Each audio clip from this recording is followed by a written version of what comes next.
With the start of the Habs 2022-23 season just over 2 months away, I thought it'd be a good time to do an early lineup prediction. This video will include only the players currently on the NHL roster and on Laval Rockets' current roster. There's an overabundance of forwards in Montreal's pool of players. How will they slot into the lineup? Here's how I'm thinking. Hey, everybody, I'm Rick. Welcome to Talking Habs, where you get your daily fix of Bleu Blanc Rouge.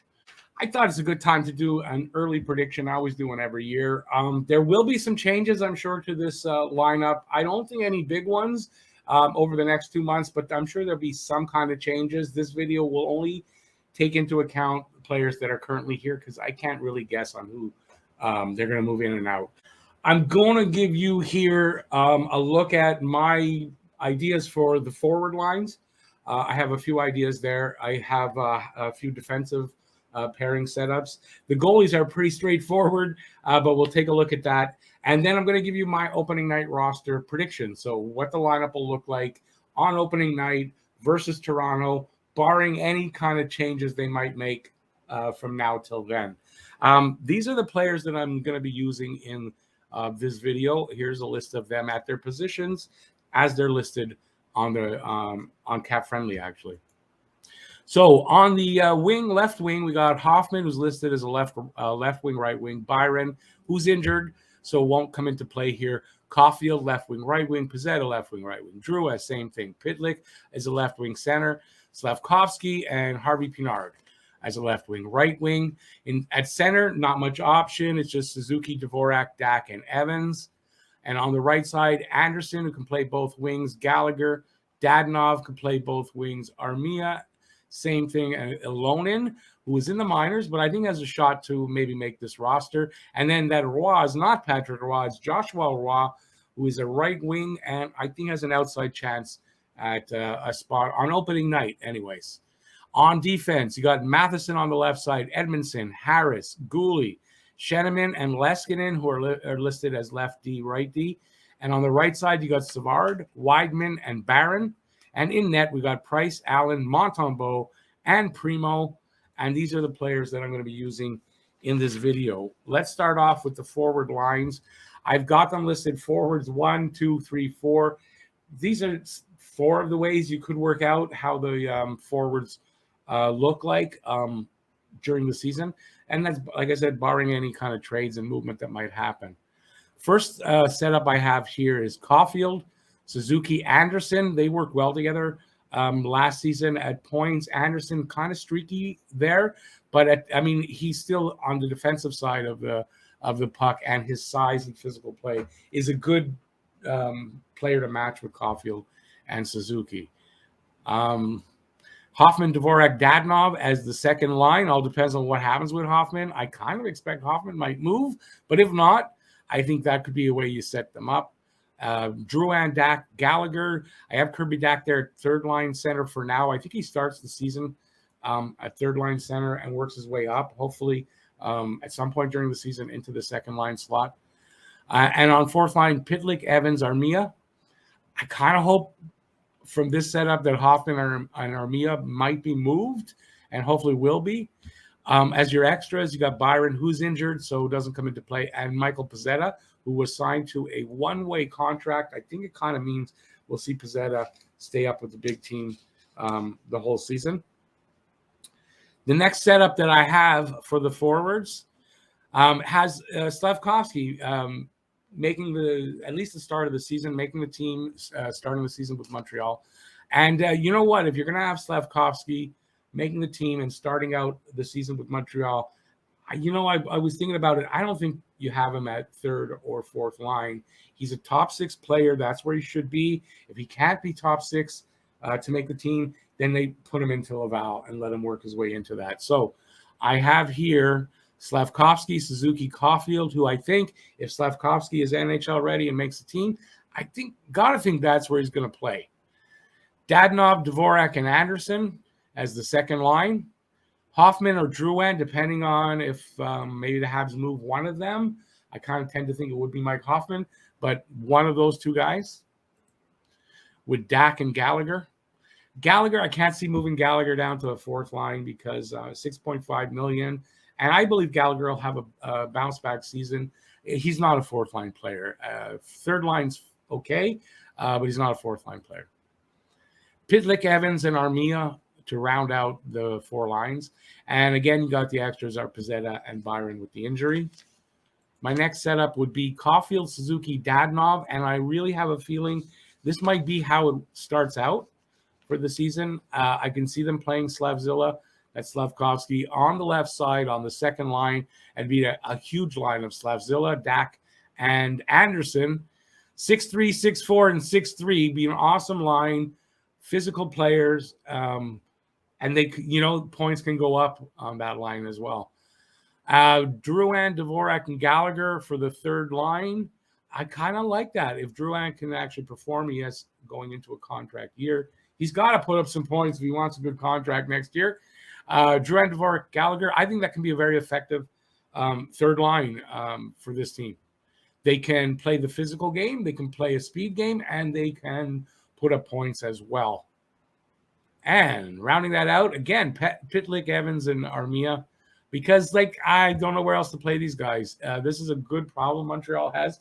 With the abundance of forwards with potential to make the team, it gives them a lot of options, and good ones too, not just, Laurent Dauphin or whatever, guys like that. So not really knocking Dauphin, but he is what he is. The extras in this one would be Hoffman and Pizzetta, with Byron consistently on the injured list. I believe Byron will start the season on the LTIR. I think he'll be out for a few months.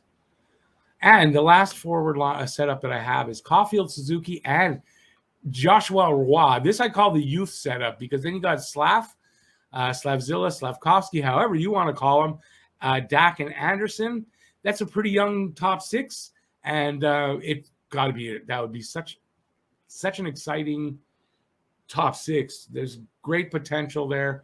I think Joshua Roy has a chance to get in a few games, and maybe right at the start of the season, and then they send him down to the queue. So we'll see what happens with that. Then we got Dadonov or Drouin, Dvorak and Gallagher as the third line, and Pitlick, Evans, and Pizzetta this time. I took Armia out as the fourth line. And you have Hoffman and Armia as the extras here if they're both still here. I kind of think there's a possibility that they might not be. So we'll see how that works out. So now you can let me know in the comment section if you have any different kind of setup for the forwards. Those are four. You can come up with all kinds of them. There's so many forwards here. Those are the four that makes the most sense to me. So let me know what you think in the comment section on that. Let's take a look at the defense. The defense, there's three setups here for the defense in my mind. Matheson is not listed as a lefty righty, but he can play the right D. I think if they have to, they'll play him there. I don't think they'll start the season this way. I think Matheson, Savard makes sense to me. You got all these three. You got offense and stay at home and puck moving defensemen on both. I think that's the best way to set it up. It balances out your defense. So I like that to be the case. And let's see what we got here. Matheson, Savard. I don't really like having Savard as your number one guy on your top line, but he's not your number one guy, but he's on your top line. But there's not much choice here right now to start the season anyway, unless they make a move. Edmondson, Weidman, and then Harris or Goalie with Barron or Sheneman on the other side. I think that you can mix and match those guys. I don't know about Sheneman for waiver exemptions, but Barron, Harris, and Goalie will be able to be up and down if you need to be. So I think they can mix and match there from game to game for the third pairing. My next setup here would be Edmondson, Matheson, going with the big guys for 1 and 2 on the top line. Harris and Savard. So again, your matchup is your balance of a puck mover and a stay-at-home guy. And then Goalie and Barron or Weidman. Barron, I think, has a good shot to stay here all year. They signed Weidman, I don't think, to play on the second or third line for long. I think he's more of a third pairing guy, a power play kind of quarterback as well. So we'll see how that kind of shapes up. And then you got Otto Leskinen. I forgot to put that in there. Otto Leskinen as kind of an NHL-ready guy, hasn't played a lot of NHL hockey, but I think if you're going to have a guy from the Rocket that you can use as depth, I think it's going to be Leskinen, and Sheneman that will be those guys. Because I think Harris and Barron and Goalie, I think they're going to get a lot of chance to play a lot of hockey here. I think the Montreal Canadiens making big emphasis on development. So that means younger guys. So you're going to see a lot of the kids playing at some point, maybe up and down, maybe mix and match, depending on the games. But we're going to see some young guys playing and developing, and they're also going to try to improve the older guys and help them reach their full potential as well. Did I go to the third pairing? Matheson and Savard, Edmondson and either Sheneman or Barron, and Harris and Goalie splitting with Wideman, with Leskinen as your extra depth guy. So I think those, I don't know how many other kind of mix and match you can make for that. I've come up with 3. Let me know again in the comment section if you've got any other ways to mix those guys up. And goalies, which is pretty straightforward. If Price is ready, it's going to be Price and Allen. If Price is sort of ready, but he's not ready to take on starter, like all the starter games, that many games, I think you'll have Allen starting with Price as his backup as long as he's healthy, but maybe not wanting to play as many games, taking some nights off. So I think that's why I've got it 1 and 1A. I think if Price is not ready, you're going to have the same as last year with Allen and Montembeault. It's possible that they know Price is going to be ready and he's going to be fine. I don't see how this is going to be, but they're confident in it, and they move Allen before the season starts, and you got Price and Monty. Maybe they feel confident Price is ready, but not ready to take on all the games, and you have Monty and Price, and they move Allen for cap relief and things like that. I kind of don't see that happening, and you'd have Monty and Price. I kind of don't see that happening. And as for Primo, I hope that Primo stays all year in the AHL. It's not because I don't like Primo, but I think Primo needs the full year, uninterrupted, starting for the Laval Rocket, and hopefully taking them to the championship down there. Great for his experience and his development, and I think also for the mental aspect of it. There's my dog agreeing with me on the mental aspect. And now we'll get to the opening night roster, what I think will be the opening night roster. So I'm not saying this is going to be the lineup for the whole season, but if the players that are here now remain here, this is how I think the roster will look for the first game versus the Toronto Maple Leafs on October 12th. And this is it. First line, Slavkovsky, Suzuki, Caulfield. I think Slavkovsky will have a good enough training camp that he's gonna break camp with Montreal and get his 9 games in, or as many up to that till they decide, yes, he's ready to stay. No, we're sending him back to Laval for a little bit more seasoning. I think he leads the way with against Toronto on that first line. Second line, Dadonov, Dvorak, and Anderson. Great potential there for some offense and some defense there, some exciting play. You've got the speedy Anderson. I like Dvorak under Marty St. Louis. And Dadonov in a Habs uniform. Don't know what exactly to expect. He's a veteran. He can contribute. I think opening night will see him there. Third line, Hoffman and Drouin on the left side. One of those two. Hoffman might not be here. Drouin might not be here. They both might be here. One of those two will be on the third line.